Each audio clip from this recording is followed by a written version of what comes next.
Excited about the Patriots running the football, though? That's what they're going to have to do to win. Do you know that the Bears and Cardinals were two of the top 4 rushing teams in the NFL last year? Awesome.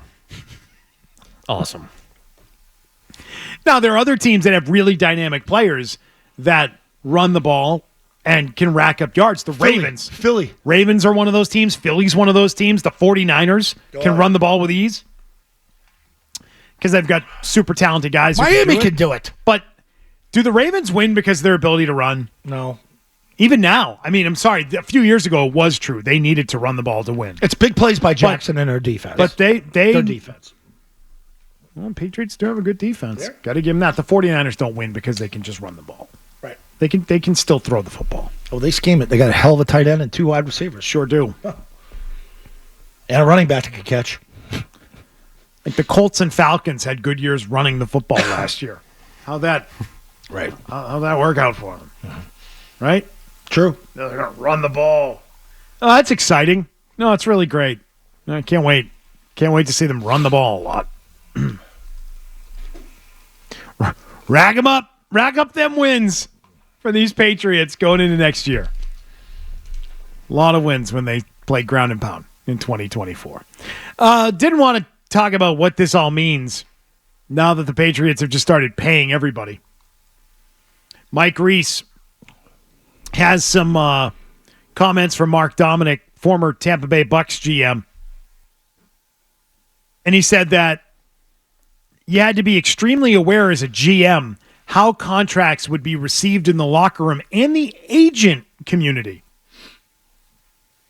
He said you're going to start setting a precedent organizationally of who you are and what you're going to be. If you extend a player that just finished up year 3, every agent in the country is going to call in and say, I saw you just did this contract with a guy after 3 years. My guy's available too. Or my guy's available after next year. Yep. You've got to make a decision on what you're going to be in terms of finding consistency. Well, if this guy gets done after year 3, I should get a contract after year 3. Where's my money? And it's probably different for quarterbacks, which is what he talks about. You know, it's different when you're talking about quarterback money because players and agents recognize that. But when you're signing up running backs a year early, that's what you're going to be now? Well, then everybody's eligible at that point, isn't it?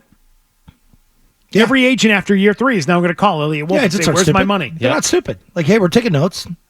It's good. We'll remember this. Yeah, when we come to you when we're up. Oh, by the way, we are up. So let's talk. But Duggar, $58 million. Barmore, $92 million. Owenu, $57 million.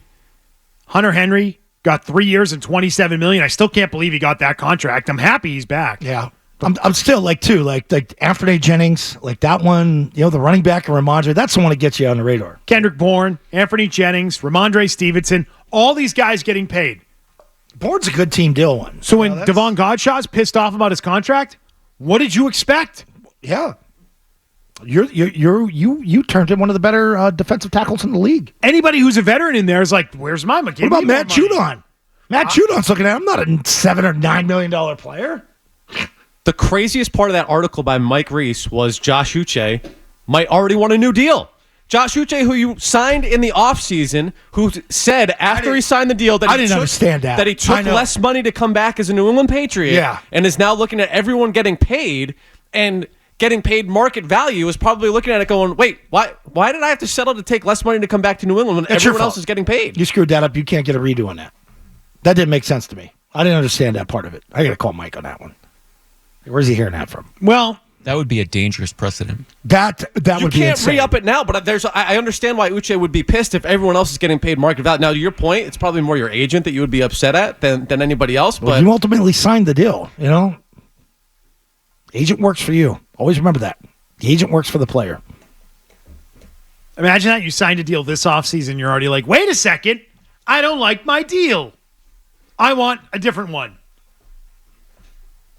He was one of the first ones to sign back, too, right? Well, isn't that what McKone is describing here? Yeah. He feels duped. He signed the deal. Under the old Belichick thing where you got to take less money if you want to come back to New England, and then they open up the checkbook after you sign for everybody else on the roster. And everyone else got huge dollars.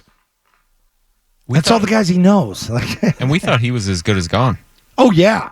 But like he was the first one there on Mayo's press conference. Like he stuck around. Remember the weirdness of the day? It was him and it was Uche and Mac Jones. Huh. And you thought both those guys were gone. It's like, wow, look at those two guys there. It's just an interesting dynamic because I thought bringing back a lot of these guys and making sure you're taking care of your own was going to be a huge benefit for Gerard Mayo year one. And while some guys are certainly happy, it's also clear that it is going to be a divide inside the locker room in terms of guys that have gotten those extensions versus the guys that either haven't gotten them like Godshall or a guy like Josh Uche who, again, is sitting there going, wait, what the F? How come I didn't get paid? It's fair. There's dynamics in there. It's great. It's wild.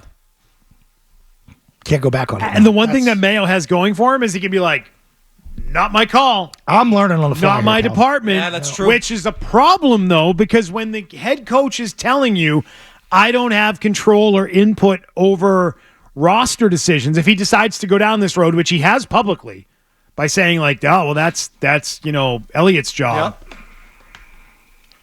You have less power within your locker room, right? Bill Belichick always had ultimate power and had the ability to coach hard and make guys work hard because at the end of the day, if you didn't, he'd be the guy who would be sending you packing. It's not working out here. Who would call you into his office and say, I'm cutting you. And what Mayo said is I'm making the call. I want to establish trust in the player, right? I want to have a good communication relationship. Then I can coach you. Then I can talk to you. Then I can tell you where you stand.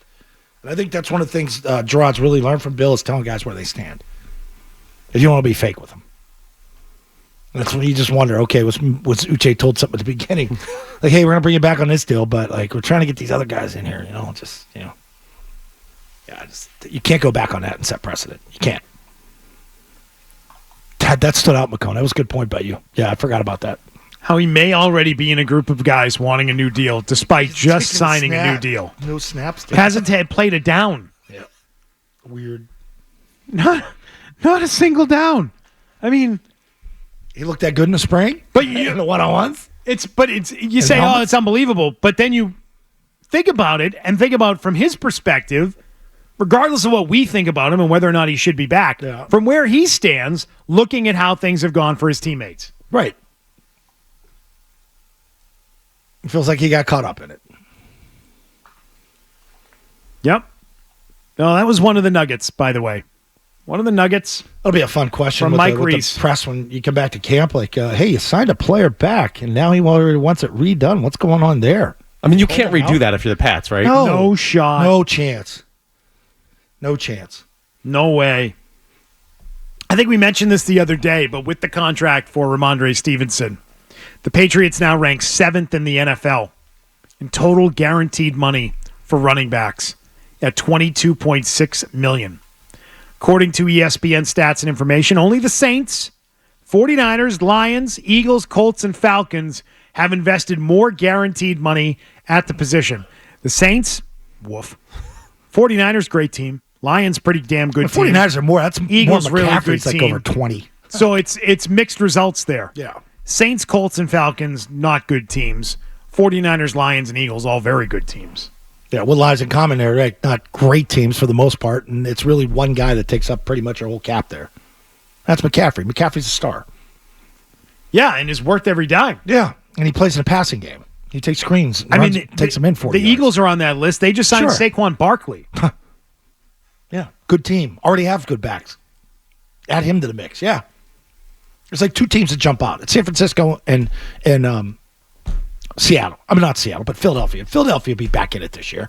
They'll be back in the mix, being a contender. Those other teams, not good teams. Saints, not a good team. Colts, no. Us, no. Like, you want to establish running the ball. You do. It's kind of what you have to do. Play defense, run the ball. It's old school. Sure is. Does it work? Oh, yeah. Does it work? Oh, it'd be cold out. Nice and cold. Yeah. Ground and pound. Fast-moving games, baby. 2.5 hours. That is true. 2:45. Are you excited about that? I am. 2:45 would be nice. 2:50? Perfect. Yeah. You just want things to move quickly, which they will. Yeah. So camp starts in less than a month. Is Judon going to be on the field participating at a full level? Sounds like it. Is Godshall going to be out there participating at a full level? That's an interesting one. Wouldn't that be something Why like do you Judon say it is? sounds like it on Judon? Because he sent them all in. Like he would take, I think, a different stance, different approach. Prior to this, I think he's going in with the good faith they're going to negotiate and fix this by the time the regular season starts. Do you think they'll base it on how he looks in camp? No, No? I don't think he can. I think it's Why about. not? I think it might be about attitude too. Like it's a new regime. Go out there, prove you want to be here. The team likes him. Like the guys in the room like him. He's a leader, whether you like to admit it or not. He's a leader in that room, and they want to see it.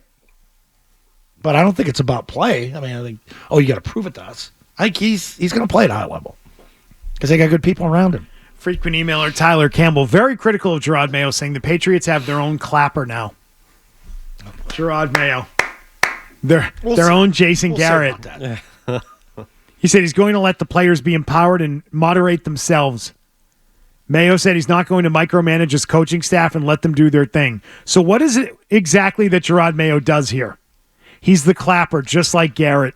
Oh, boy. Mayo's an ex-player who played for the team, is buddies with the owner, has a short coaching track record, and was elevated quickly. Awesome. Oh, Garrett He's did the go to new Princeton. mascot on the sidelines. Oh, man.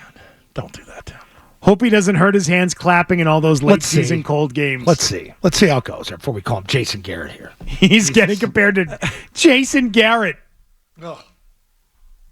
That guy just keeps getting This is not a soft landing for Gerard Mayo. No. At all. No. This is a tough job that he just took over. Yeah, it got sped up real quick. You know what did not help him? The fact that it came out that he had signed his deal to become the next head coach while Bill Belichick was still the coach.